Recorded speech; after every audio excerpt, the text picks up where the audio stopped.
Good evening and welcome back to Sports Talk ATL. I am Chase Earl, joined by Alex Lord. Yesterday, the Braves got absolutely walloped by the Philadelphia Phillies, and it was eerily similar to Game 3 of last year, a 6-run third inning. You're coming into the thing 1-1.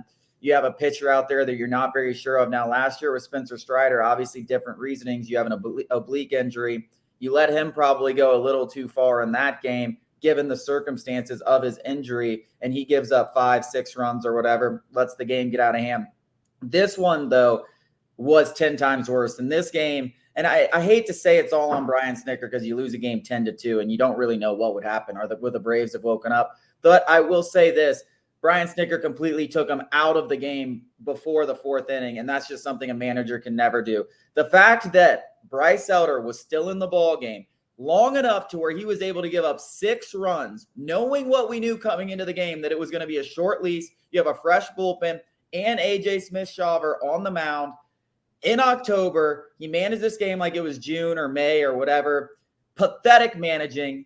He's lucky he won a World Series, or we'd be talking about him getting fired. Now his leash is so long that he's won his World Series. He could stay for 10 more years and make these mistakes for 10 more years, just like Bobby Cox did. Now, if the Braves are smart, they'd probably want to cut the cord a little sooner. I'm not ready to fire him because of one decision or anything like that, but this was gross mismanagement. This was Mario Cristobal not kneeling the ball level of mismanagement in October. It's unacceptable. Anybody who knows baseball knows how bad this was. There wasn't a single writer. Listen, Braves Twitter is rarely always on the same side of the fence. There wasn't a single writer who wasn't bashing Brian Snitker for that decision. It deserved to be bashed. It was an unacceptable, unexplainable decision. And I just want to say that I just want to break it down. You could have pulled him. You could have pulled him before he faced Kyle Schwarber. Now he'd given up a run and a hit, and that's it. But listen, the idea was you probably get him through the lineup one time. Don't want to face this Phillies lineup a second time. You now have a lefty up there. You go to a lefty, whether it's Brad Hand, whether it's AJ Minter, because listen, like I said, this is October. The biggest moments are what matters. When Bryce Harper steps in the block on first and third, there might not be a bigger moment in that entire game than getting him out right there and not letting the game spiral out of control on the road. That could have been a time where you use AJ Minter, let him finish the inning, pitch the next one, go to AJ Smith-Shawver in the fourth. This is October. It's unconventional ways. Look at how Rob Thompson managed game 1. The fact that they let him pitch to Harper, it was gross. Like, that's a gross decision. But I could still let someone convince me that I wouldn't be like, oh, man, this is the worst managerial decision of all time. If you said whatever, you thought he was pitching well. I think it's stupid. But you could convince me. Where you absolutely lose me is why the hell is he in the game after that? Why do you let him get not one, but 2 more base runners on before you go to Michael Tonkin and you just let the game spiral out of control and you're down 6-1? The place is going nuts. There's not a butt in the seat the rest of the time. They're singing. It's a celebration. They're mocking you. You know, it's just, oh, man. It was bad, man. It's bad. It's bad. He fell asleep at the wheel. I don't know what to say about him. I think Brian Snitker is a good manager. We saw him manage nearly perfectly in 2021. I don't want to get too onto him and be like, I want him fired. But in the same breath, he's getting coach circles around by Rob Thompson for the second consecutive year. Yeah, I think the Mario Cristobal thing is a little bit of an insult to Mario Cristobal.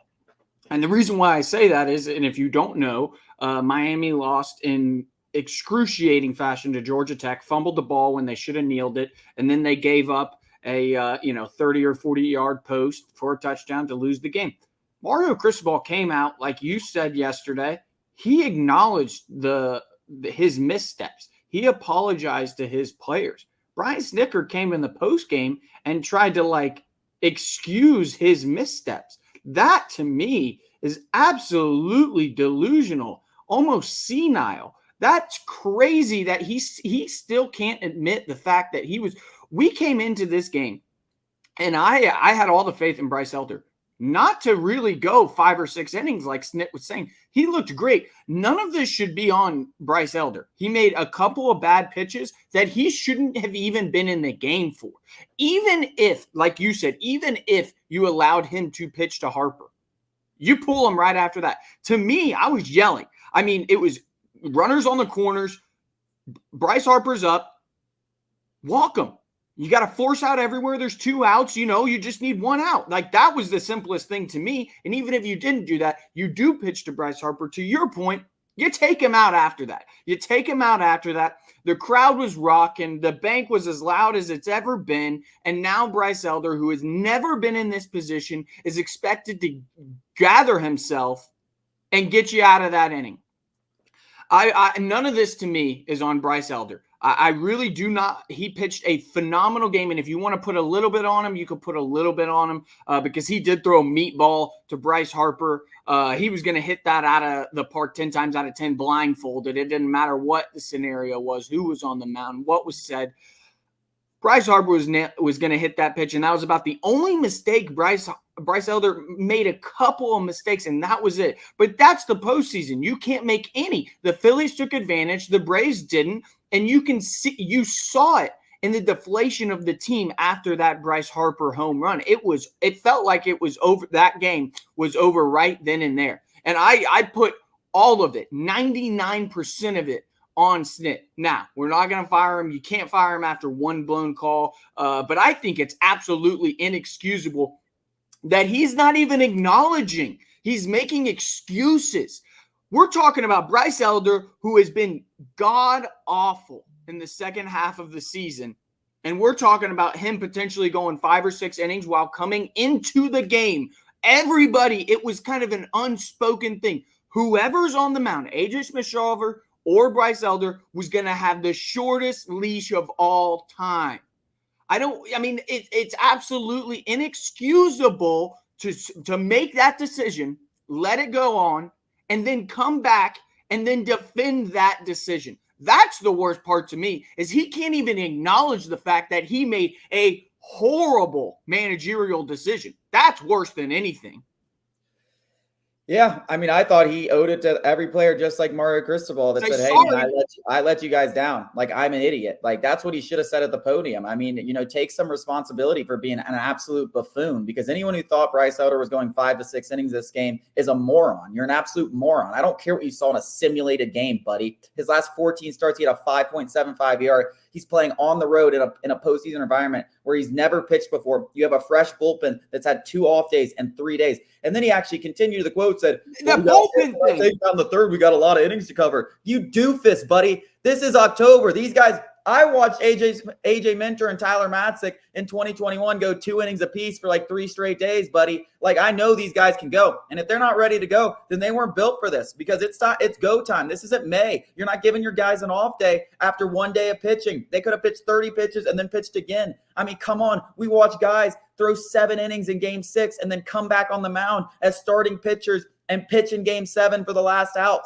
Like, we've seen this all in October. You're talking about a fresh bullpen. You can use every single one of your high leverage guys, not just for 1 inning, for 2 innings. And you have AJ Smith-Shawver still there, who pitched 3 innings of 1-run baseball before, he got to the 4th and gave up a few home runs. But once again, you don't pitch AJ Smith-Shawver past 3 innings too, because you start seeing these guys. You have a guy in AJ Smith-Shawver none of these guys have seen before. Look at how he handled the first time through the lineup. Look how Bryce handled the first time through the lineup. And you know what even makes me sicker about all of this is I know Brian Snitker was sitting there with his stupid iPad when Bryce Harper stepped up and said, 0 for 5 with a walk. Buddy, it's 5 at-bats. It's 5 at-bats. You can't sit here and tell me he doesn't own a guy after 5 at-bats. He hasn't seen him enough to own this guy. It's just so stupid. So stupid. It's so bad. I can't even explain it. The press conference, you mentioned it, and I kind of just glossed over it. I saw it, didn't really think about it. The reliever, the bullpen, where we have a lot to cover on, that's even the entire press conference was worse than the actual managing. The actual in-game managing wasn't as bad as the press conference. And the in-game managing was inexcusable. This guy, if he had been on the warm seat all season long, doesn't win the 2021 World Series like you mentioned, this guy's gone. And then he goes and doubles down, triples down in the press conference is absolutely delusional. I mean, that's, and for a guy who's been around the game for twice as long as I've even been alive, it's baffling. I don't have words. It's like I can't even believe what I'm saying. This guy is like It's senile. You can't admit when you were wrong. I mean, this is crazy. This is crazy. It was bad, dude. It was as bad as a postseason inning of managing that I've seen in my lifetime from any manager. I mean, the simple fact, if I had told anyone, any single person that knows about baseball, that Bryce Elder was left in long enough in this game to give up 6 runs, you would have said, what? You would have, it just shouldn't have even been possible. It shouldn't even have been an option. There should have been no way in possibilities that he was left in with a fresh bullpen and AJ Smith-Shawver available, that he could have been able to give up 6 runs. Let's not let Rick Kranitz get out. Rick Kranitz didn't have a mound visit or anything to give Elder a chance to get his breath, to get somebody warmed up in the bullpen. They're all at fault. He didn't go out there and calm the nerves. Everybody's at fault. I don't know how many. I mean, listen, Kranitz, I definitely think has some say, but at the end of the day, it's the manager's job, and the manager's the guy getting guys warmed up in the bullpen, and he's okay. Fair enough, but you got to go out and at least calm them down. You know, give them a time. Give them a chance to breathe. Sure he had a mound visit before Bryce Harper went out there. Afterwards, you're saying Bryce Harper hits the home run, and then you're making the conscious decision to leave him in. You could go out there and calm him down. I don't even know if you can have 2 in like a span of 2 batters. I don't know what the new rules are. There's a lot of rules about mound visits and stuff like that. So I don't. It's just like he should have never been in the game. The guy should have been warming up after Castellanos hit a homer. The guy should have been warming up. But if he's not warming up, then after Marsh gets another hit single with nobody out, guys should have been warming up. Like they should have had guys ready. Listen, and this is the last thing I'm going to say. I kind of wanted to end this at 12 minutes, but I have one more point that I want to make about this. I mentioned the Rob Thompson game 1, taking Suarez out after 3.2 scoreless innings. That's how you manage when you don't have your ace on the mound. You don't let trouble hit you. You don't let trouble hit you and get surprised by it. You don't let that happen against offenses like this, because it shouldn't be a surprise. You should know it's coming at some point when you don't have your ace on the mound. You're proactive, not reactive, right? And we weren't even reactive in this situation. We were like delayed. Like, ooh, what do we do? I don't know what to do in this situation. We were delayed. We weren't even reactive, yet let alone proactive. Rob Thompson, the game 6-1 later in the game. Aaron Nola, a much better pitcher than Bryce Elder, is on the mound. I think he gives up a hit or 2 in the 5th inning. Guys are warming up with a 5-run lead. With a 5-run lead in the 5th inning, he's at like 60 pitches. Come on, dude. That's how you manage in October. And if this game's too fast for you, come on, hit the retirement boat, buddy, because that is unacceptable managing. That is a fireable offense. If you don't have a World Series, he's lucky he's got one, because that is a fireable offense. It should never be allowed. Unbelievable. Coming up after the break, we're going to get into this Bryce Harper, Orlando Arcia talk. I got a lot of things to say. It's all so stupid.